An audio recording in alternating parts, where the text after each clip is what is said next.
you can remember, it was very difficult to access good quality masks. The best mask that was effective was supposedly the N95 that was available only in the US, and it was very expensive.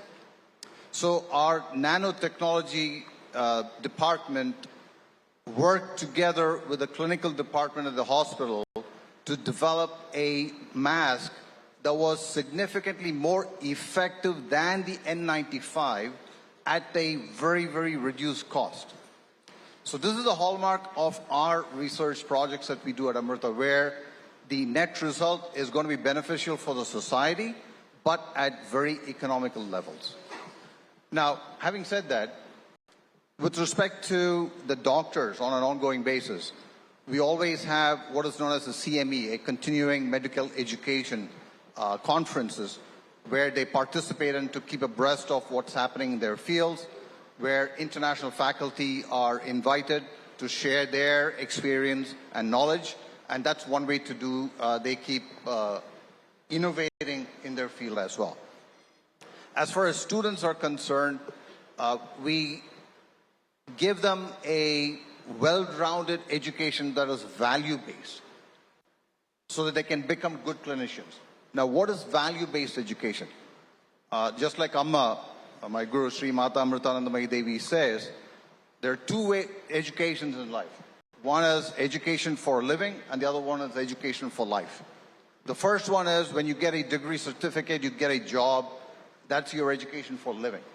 But what is education for life? Where you are taught values, things like compassion, which you can then use to become a better citizen in the society.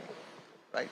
So this is what we do as part of our overall innovation and curriculum and innovation, and foster that as both for our faculty and for the students. Right. One of the questions, or one of the things that's spoken about a lot is skill development. Of course, the Indian education system, there's many things that many would say, A-late, there are many scopes or areas of improvement.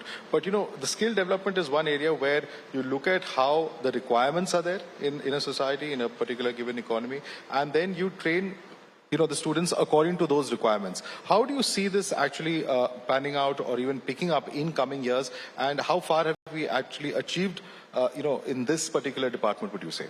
Okay. Skill development is something huge. And to go beyond the curriculum, it is no longer enough to, sit in a classroom, learn from a textbook and pass the exam. Okay. You need to have skills. The kind of skills that an engineer needed 10 years ago, you could predict it. But now in this rapidly changing landscape, it's much more difficult to predict what kind of skills a person really needs. But with disruptive technologies like in AI, robotics, IoT, cloud computing, big data, coding, these are the skills that are going to be needed. And this skill development is what we focus on in Amrita. So what we do is we have project-based courses. We have flipped classrooms.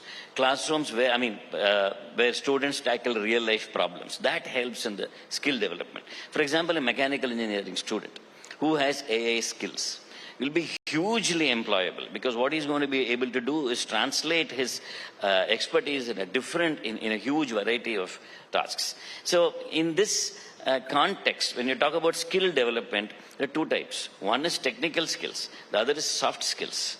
So both are very important. So in Amrita, we have something called Live-in Labs.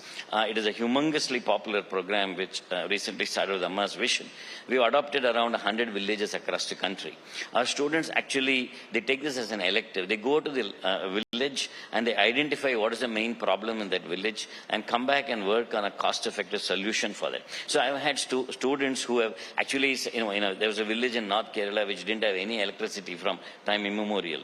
Our students went there, set up solar microgrid. Now that village has electricity, those kids in that village now can study at home, things like that. So that is one kind of skill development. The other thing that this does is it shows the students ground reality. It helps them in compassion. It helps them in having a holistic vision towards society. So that's the other kind of skills that we need. But yes, skill development is huge. And what I would say, fundamental skills now, like mathematics, okay, are more important than ever before because of AI, because of the coding required, because of simulation. I would say these are the skills that we need. Disruptive technologies, I would say AI, simulation, some of them are robotics, IoT. These are the skills that you require in the technical area.